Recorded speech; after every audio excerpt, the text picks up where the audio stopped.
Right. But,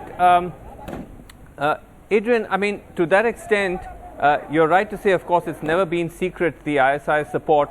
But the fact that the Taliban were able to hold off, the combined force of the U.S. Army for almost 20 years have now literally taken the country back in a matter of weeks. How much of that do you think is being seen within Pakistan, especially within the ISI, as a kind of quote-unquote victory?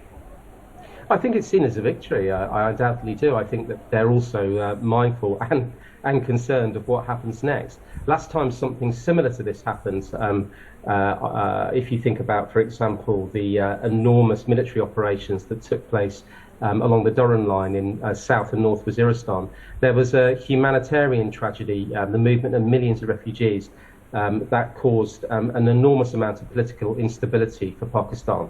And also all of the terrorism, the internal terrorism that claimed tens of thousands of lives inside Pakistan. So I think they have to be careful what they wish for. On one hand, they undoubtedly will be, and are delighted to have the prospect of an administration in Kabul that is pro-Islamabad, pro-Pindi, pro the Pak military project.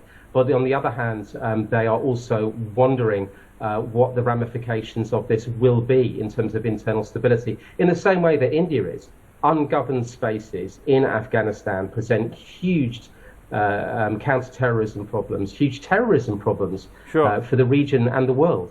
Pulwama was plotted by Jaish-e-Mohammed inside Afghanistan in a series of compounds where they had taken up occupation alongside Al-Qaeda bomb makers and fighters. Right. And so if that kind of amalgam exists in Afghanistan and cannot be routed, there'll certainly be fear for that. Fear in Pakistan, fear in India, fear in the West.